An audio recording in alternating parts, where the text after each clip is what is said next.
company is to work with clients in that capacity. And we still work with a very wide variety of clientele as far as I would say specifically for myself and the team, it really came down to actually figuring out. So I had heard about this and I was like, I feel like that is literally going to I'm going to face, there's no buzzword, but for all intents and purposes, that's the best word that I can come up with.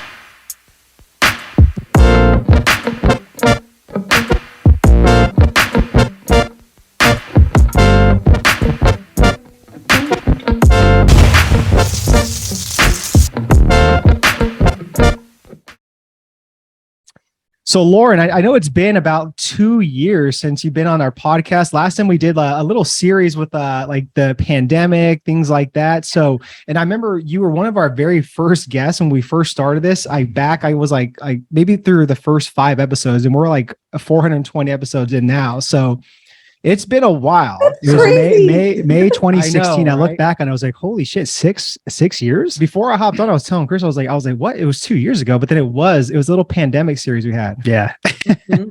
Yeah. Literally time, like as you get older, like, people always say like time, but like literally time flies. Scary. And also it doesn't really feel like it doesn't operate on the same timeline as it used to, like when we were in school, I feel like everything is very structured, and then once you're an adult, everything just kind of is like this conglomerate of time. And you're like, all right, well, we're just kind of I don't know. It's so strange. So yes, that is so nuts. That feels like yesterday, but also like 10 years ago.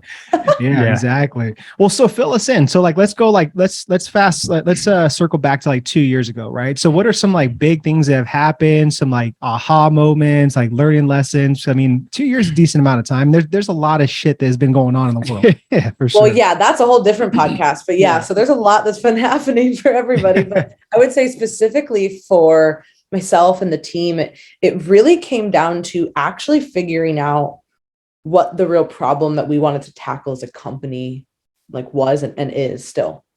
So when I first started coaching in 2013, the industry was very different. It was kind of like, hey, you know what you're doing and you want to help people, okay, be a coach, right? That was just kind of how it was and how everything operated.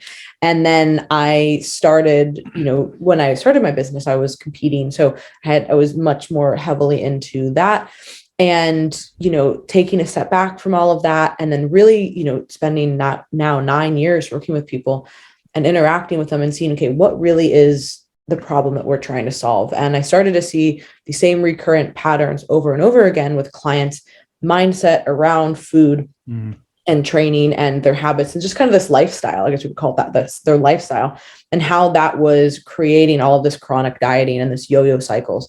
And that's what I really decided, this is what we need to tackle, because at the root of everybody's issue, it's not another plan or another program or another goal. It's how you're viewing all of this and your relationship to all of that. And that is so draining. Anybody who's been in the throes of that, it is so draining to be so worried about, how you eat and how you train, and your lifestyle should complement everything else in your life. So that's really where we've made a big pivot as far as a company is to work with clients in that capacity. And we still work with a very wide variety of clientele as far as their goals, whether they are physique competitors or performance athletes or just lifestyle clients, busy moms, people who have a lot going on professionally as well. So it's a very wide range of clientele, but we want to focus on that. So that would be the biggest thing I would say, the business side that has changed. And then just me honestly diving into my own personal growth and development that I never really did. I kind of survived on a lot of skills that I have developed over time.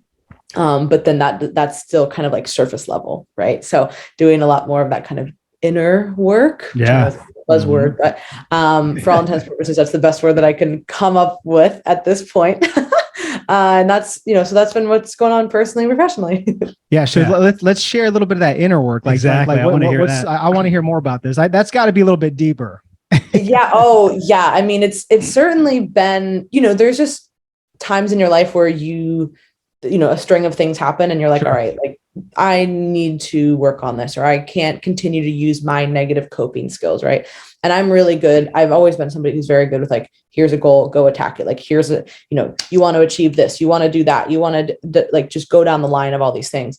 But at the end of the day, like you look up and you're like, okay, so like, is it always just like a what's next thing? Like, am I ever truly actually like happy? Am I enjoying this process? Like, who am I as a person? Am I just these accolades? So that was really kind of the stuff that I started to dive into for myself. And like, what did I actually want my life to look like? Not just operating off of like, hey, this is what I said I was going to do. Okay, now I'm doing it. And then check, but like really going, okay, like, what do I want my daily life to look like? Who do I want to be?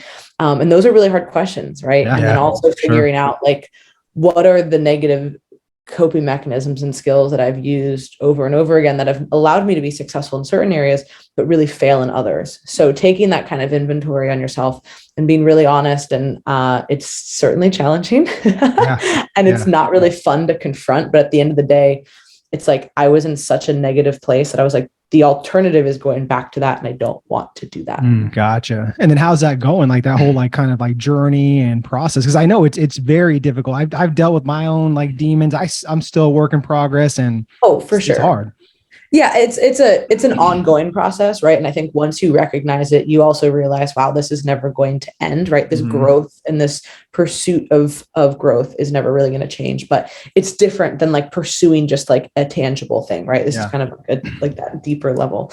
So I would say that it's going well. I've definitely allowed myself to focus on these things. Whereas, like I said before, I would just kind of brush them away. I would just, okay, I don't have time to deal with this. I have other things to do. I have this, I have that. And it's really hard to try to like run a business and grow and rebrand and like focus on your personal stuff and then everything else that's going on in life. But I'm like, again, the alternative is I'm going to be this like unhappy, negative, miserable person who always feels like they're spiraling and is never like, I don't like the word satisfied, right? Because then that kind of implies, well, I did it and now it's over, right? But more like just contentment. Like there was never any contentment in my life. And again, people can say that too. And like, oh, I'm just content here. And that's not necessarily a positive, but actually being content in the moment and like being able to focus on that present moment. And that's been a huge thing. And I'm sure you guys can relate. And probably everybody listening can relate. Like being present is hard. Quite literally one of the hardest things, right? 100%. So focused on like, what has happened in the past and like what we should be doing for the future. And while that is certainly true, like the past is going to guide us and the future is what we're working towards, we also need to say, okay, what can I do in this present moment to, ground myself and just really be my best in this actual moment. Yeah. And then that is what is going to allow me to actually be better in the future. Yeah. But that is a whole. It is. It is. I think the best way to sum it up, like I think we're a mess as humans. We really are. And it's like, we're just trying to learn everything. But what do you do? Like, so like when you kind of revert back to your old things or you have these negative thoughts, like kind of going back, like what do you personally do to kind of check yourself? Yeah. So one of the best things that I started this, I actually looked back in my journal. I started in January. And I had always heard about journaling, like everybody talks about journaling, whenever this is really my thing, Gratitude journals.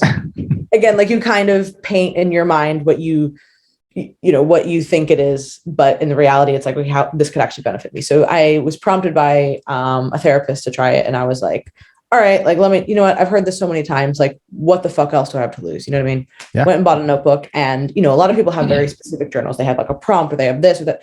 I just bought a notebook that I liked from Target. And I said, okay, I'm just going to sit down and I'm going to journal. And when I first started, it wasn't a daily thing, right? It was just kind of, I would do it every once in a while.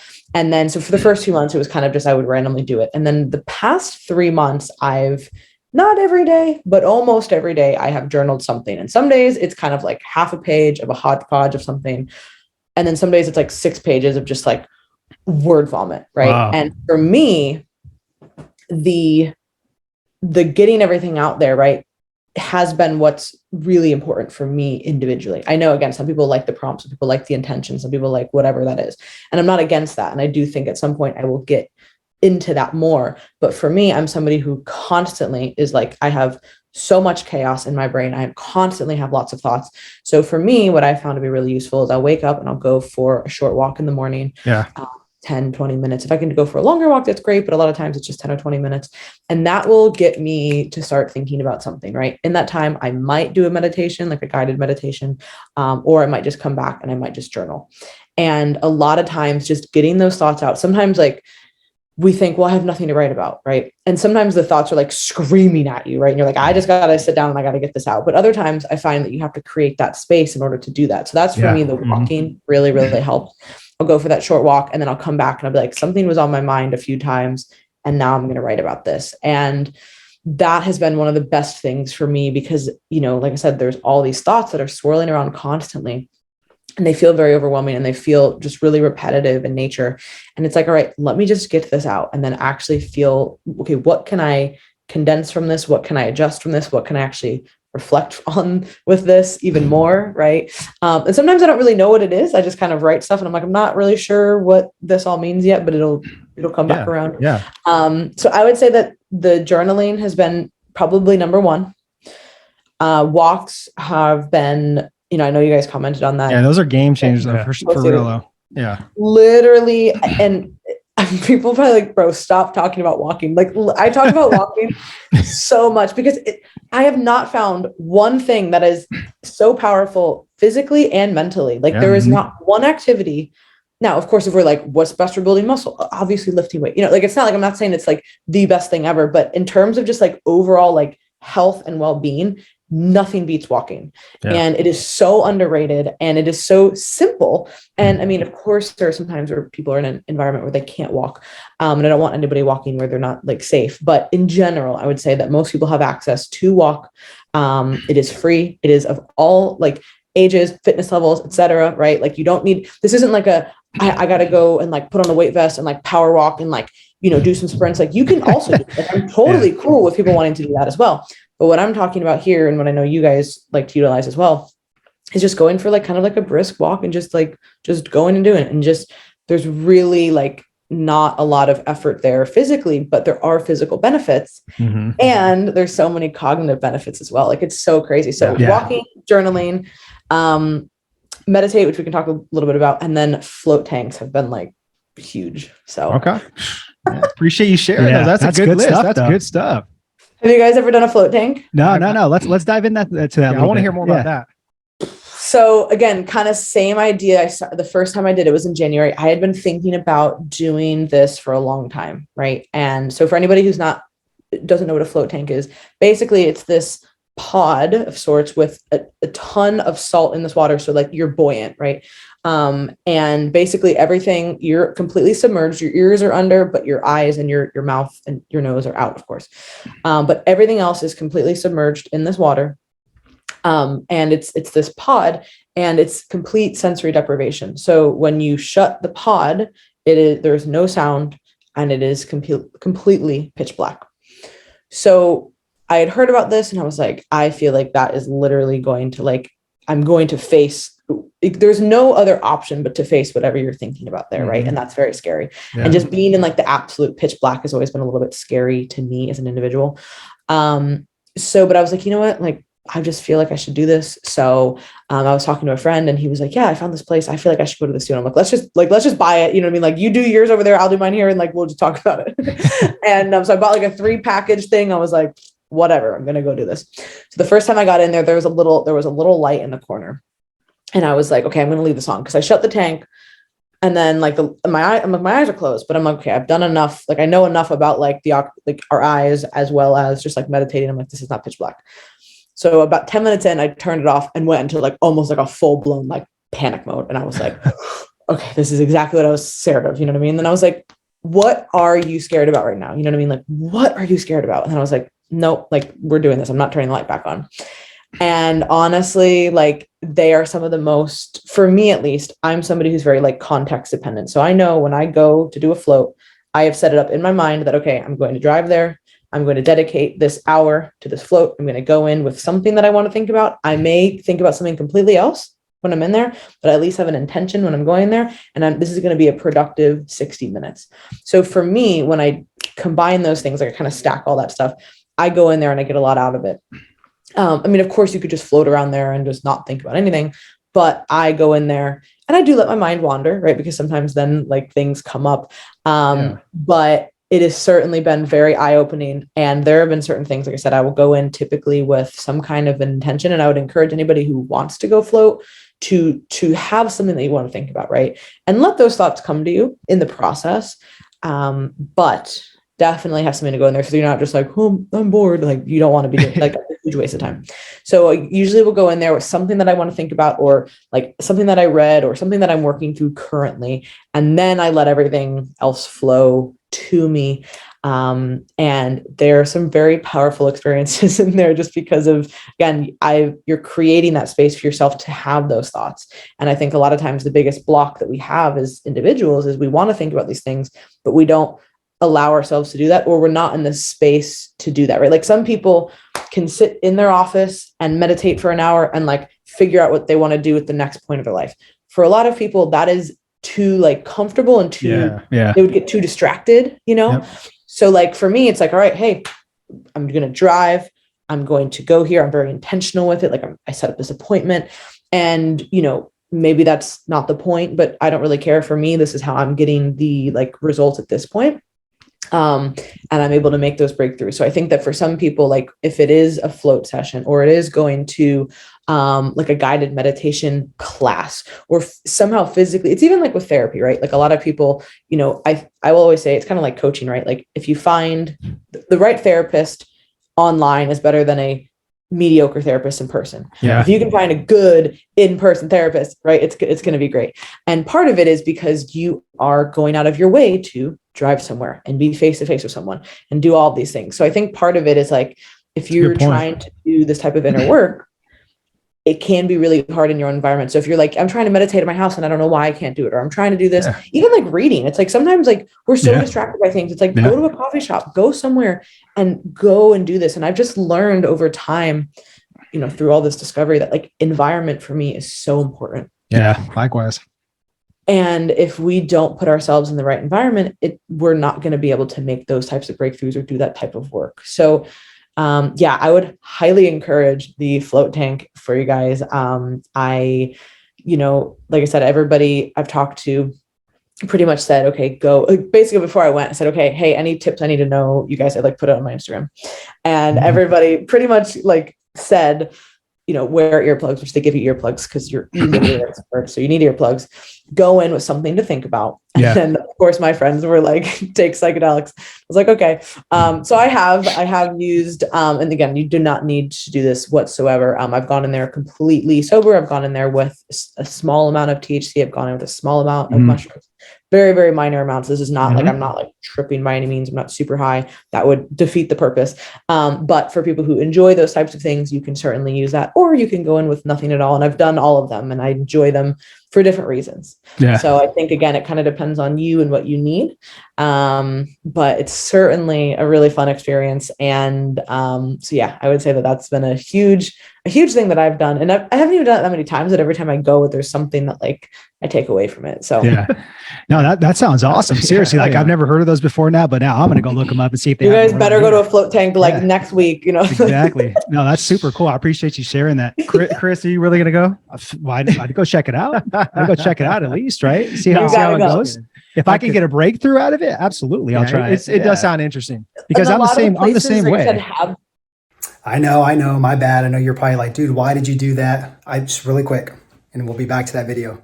I just want you to join our free Facebook group community for health and fitness coaches looking to get more online clients. So just click the link below in the description box, join it absolutely free. We got some cool stuff in there, a lot of videos, we do live trainings every couple of months on there. And we got some cool freebies on there. So just make sure to click the link below, join our free Facebook group for health and fitness coaches that want to level up and get more online clients to create more income, impact, influence, independence. Back to the video.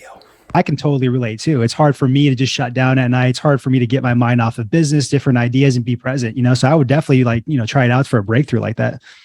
Yeah. And again, it's putting yourself in that environment and recognizing, okay, how can I be most productive here? How can I maximize this amount of time? How can I do this? Where do I think best? And I think, again, that's been a big thing that I've really tried to tap into because, we try to be like, all right, I can just sit down and do whatever. And it's like, sometimes, like when your back's against the wall, like you get shit done no matter what, right? Like we all have times where like nothing's optimal, but we got to get shit done, right? Like, hey, I have client check-ins and then I was out, on an airplane, the Wi-Fi is out and I got home at 11 p.m. Well, guess what? I got to fucking do them. Is that ideal? Is that an ideal work time for me? Probably not. But sometimes life happens and you have to make it work. But when we're talking about, hey, I want to be like in this, creative open headspace. And I want to, I'm trying to work through my own personal issues that I've had for 30 years. That's not just going to be like a casual thing, right? Like it has to be something that is a little bit, I need to put that effort in and set aside that time and create that environment. So even like for work, like I started actually when 2020, like right before everything shut down in 2020, I started working out of a co-working space because I've worked, we have the luxury of working at home. And it was so funny, literally as everybody has transitioned to working at home, I have transitioned from working out of the house, which is hilarious. Yeah. But I just found for myself after so many years of this, it's not that I can't focus at home. And there's certainly a lot of days where I just wake up and I'm like, no, I'm working here. I want to look like a shitbag disaster. I don't want to have makeup on. I'm going to wear PJs. And I'm going to wear it. Some days are just like that, like we all know those days. But I found myself like, I need a new environment. I need stimulation. Clearly, you guys can tell I'm somebody who likes change. I like stimulation. I'm very ADD all over the place. Like I need to have the stuff. So I found this like co-working space.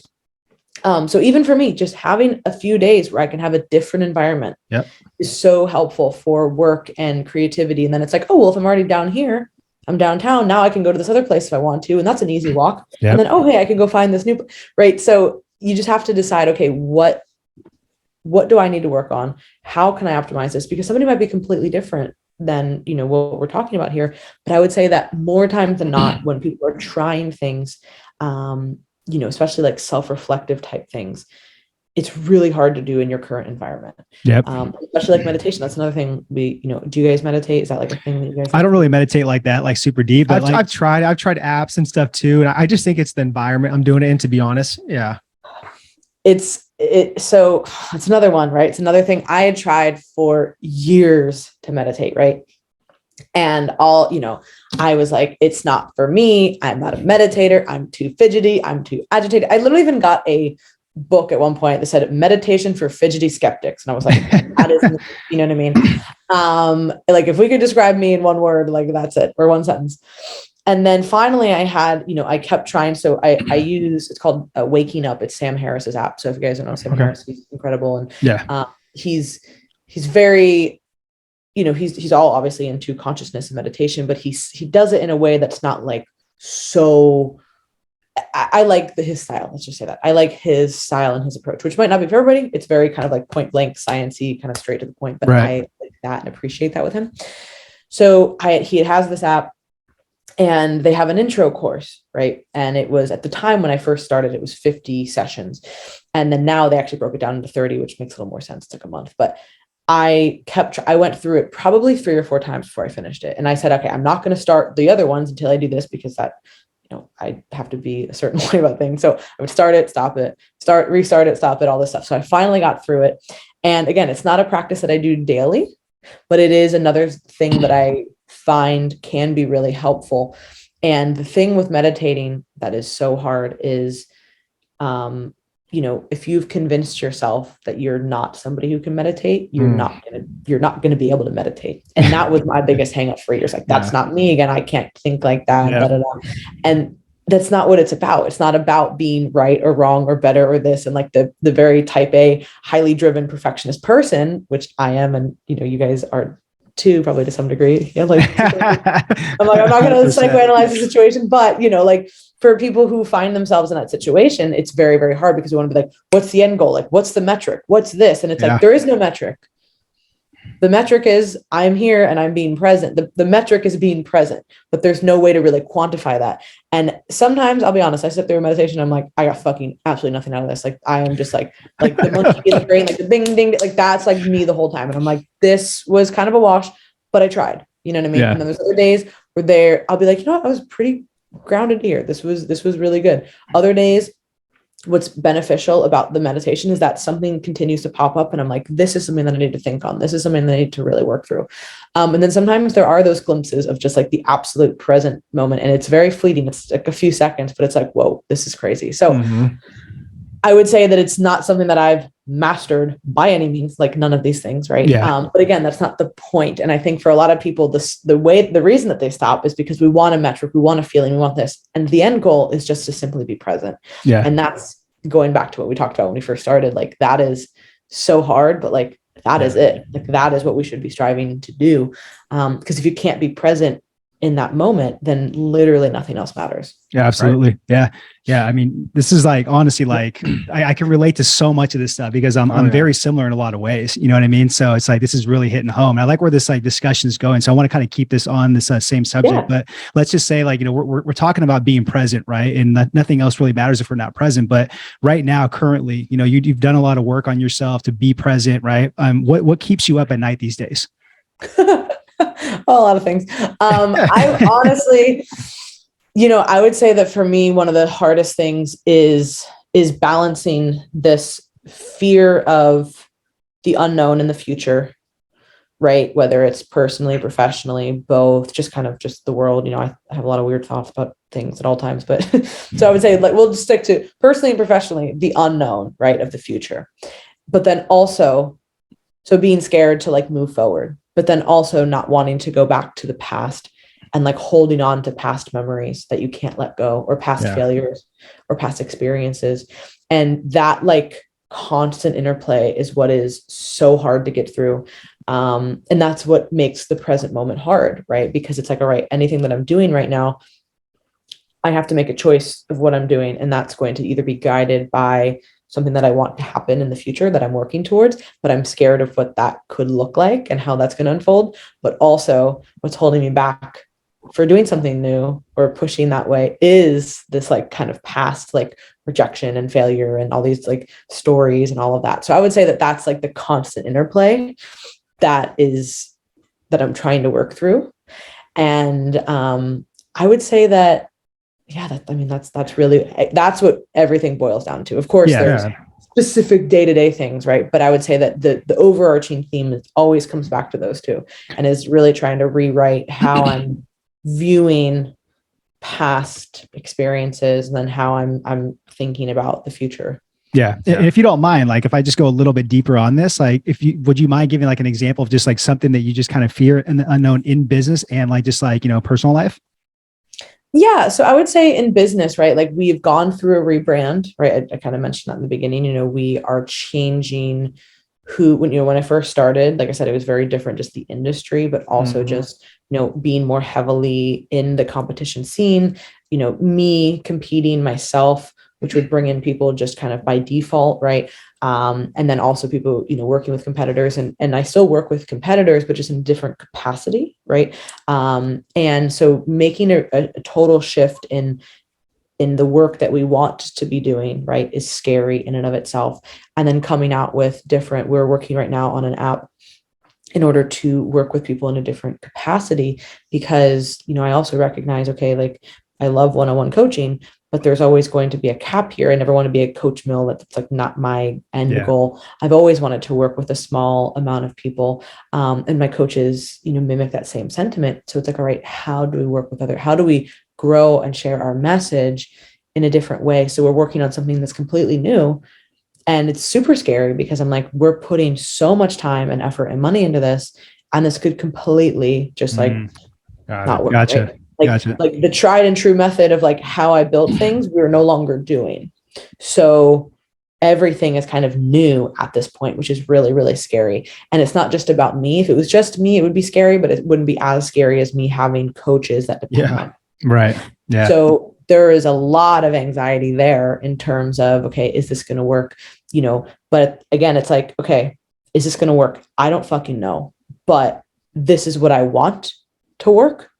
And what we were doing before is not what I want to be doing. So we're going to have to make this work. Yeah. And I'm not saying that like, you know, I'm not riding like, okay, if we do this launch and it's going to like, no, it's going to be something that's like a slow build, but it's just really, really scary to go through those changes. And, you know, you can want to work with a certain demographic, whatever, but like they gotta be there, you know? So it's just it's a slow kind of process, and you guys know how that goes. 100%. So I would say that is probably the scariest thing at this point right now, fearing of the future, and just not really knowing and saying, okay, like this is a totally different endeavor, but we're going to make it work because we believe in it. Yeah. I could tell though that just by looking at your face, like you're excited though too. I'm super excited. It's something that like I said, we've only ever had like content or one-on-one coaching. And I'm like, we have literally nothing in between. And I'm like, that's a whole ass market of people who like need more than the free content, but they also don't need coaching. And that's what I really realized. I was like, people everywhere I go, I connect with all these people and I'm like, they don't need a coach. Like a one, they don't need to check in with me every week. Like they just need help and guidance in a different capacity. And I was so slow to make changes, which I'm just somebody who processes things very slowly. So it's kind of like banging my head against the wall for a while. Like, what do we do? I don't know. And now I was finally like hit with like, we need to do something that's like this. Right. And then, so that's what we're going to, be moving forward. So I'm very, very excited. Yeah, you just have to have that zero option mentality. I mean, just that's what it comes down to. It's like, you got to make it fucking work. Like regardless, like you're putting all this blood, sweat, tears, money into it. And it's like, I mean, it's something that could change the game, but it's like, you just got to do it. Yeah. And, at the end of the day, it's like, okay, what is, like you said, what is the alternative, right? Sure. Like there really is no other alternative. We have to make this work in the way that we want, Okay. So I am very excited, but it is facing that unknown. It's awesome. Yeah. So what about personally? There's always a lot of fears, personally, but I guess like, are you married right now? Engaged? Like for me, it's having kids. I'm not going to lie. I'm scared of that. Nope. I am single, which is definitely scary after being in a very long relationship. Okay. Being single at 30, right? And so, you listen to some people and they're like, your life's just getting started. And then other people, it's like, oh, back it up. You know what I mean? Guess I'll be alone forever. But I mean, I haven't even really tried, obviously it's been, there's a lot of stuff which we will not talk about in the podcast, but, I mean, that's always a fear, like what is the next steps? Now I am getting to an age where it's like, all right, like do, want to get married, have kids, maybe. That's always been like a hard no. And now that's like a maybe, right? Mm-hmm. So there's a lot of like those unknowns because having a kid, my life at this point is not conducive for having a child. So I would have to change my life completely, which isn't wrong. It's just that is the reality, you know what I mean? So making those decisions, so there's a lot of that going on, right? And then, okay, the person who I was before, like, am I going to bring that into a relationship? I don't want to do that, right? So I need to do this work on myself. But it is just scary, especially when you have been in a long relationship, to then now be like, okay, now I guess what now, right? Also, I not really dated in like a very long time, so that's also like that could be a scary thing itself. I mean, there's a lot of weird people out there, the dating apps, like I have not explored any of that, so because I'm just like, oh my god, that sounds literally, just from a psychological perspective, like I understand how all this stuff works, and I'm like, this is a fucking nightmare. Like part of me wants to just do it as like a social experiment. But I literally have so much other stuff going on that I'm like, I don't have any kind of energy to dedicate to this, even if it's just like for fun. This is not, but I almost want to do it just for like, this is so awful, but just to like get data. I'm like, I'm such a nerd. To, like, see how people like do things and like, hey, if I put this, what happens? Or if I do that, what happens? Just to like see, because I hear these stories and I'm like, oh my God, like this is awful. But it's kind of hilarious. I would run like my own little social psych experiment, but then I'm like, that's not very nice. Then the time to set up dates, like go on them, like ask a million questions, the interviews, like, whew, that just sounds draining. It's a whole thing, but and again, it's like you have to be in the headspace to do all that as well. For sure. But yeah, so I would just say, I guess at this point, it's like, okay, getting to like a kind of like a milestone age of like, all right, what's next? Like, is this it? Or, is it, okay, hey, like have kids, change everything. Not like right now, obviously, but, I think that there's like two ages where people either have kids young, right? And then for sure. Really young. And then like, the kids move out and then they kind of do stuff later, or you have kids older, so you do all these things before, and then you have kids when you're older, but it's like, at what time do you make that decision? I agree. And then it's like, okay, I don't want to change my life right now. But then it's like, do I want this when I'm 60? Like, do I want to be like childless and traveling every week and doing all that stuff? Like maybe, but also maybe not. Right. Like, and those are things that I never thought of when I was younger. But now I'm like, oh, I see what this is like. You know what I mean? And it's like, damn. Like, and that itself gets exhausting. Yes. So it's just different. It would just be a different life, but it's, so I guess those are some things. I appreciate you sharing that, Laurin. Like, respect the hell out of you. Everybody's like, what the hell is this podcast? Hey, this time around, we're going to bring something different to Laurin. Like, she's probably not going to expect this wasn't 6 years ago. No, well, this was definitely, like, I did not even have the capacity for these thoughts then, you know what I mean? Or not that I didn't have the capacity. I just didn't give these thoughts enough attention because I was doing all those other things. And I think at some point, like, everybody hits a place in their life where they're like, there is something more here, right? Like, that I want to be thinking about, that I want to be doing. Maybe not everybody, but I would say a lot of people do. Yeah. And, you can either listen to that voice or you can continue to push away. And at some point I had to be like, I need to stop pushing this away and actually, like, dive into these thoughts. So no, I appreciate it. It's just real. And I know that there's a lot of people that will be listening to this. I mean, could just hit home with one person, and that's a huge win. 100%. There's so many times where, like, I've listened to things, right? And it's like somebody says just one thing and then it makes you think, or it makes you go and try something, or, maybe somebody's like, you know what, like, I'm going to go. I've had so many people like message me, which is so great. Like, you know what, like, I've seen you post about journaling, so I finally started. I'm like, fuck yeah. You know what I mean? Or somebody's like, you know what, I finally decided to, like, stop ignoring this and I wanted to go do, like, whatever it is. And it's like, that is exactly what this is about. Yeah. And that's why I love podcasts. I love kind of like an audio format, so people can, like, really hear the intention.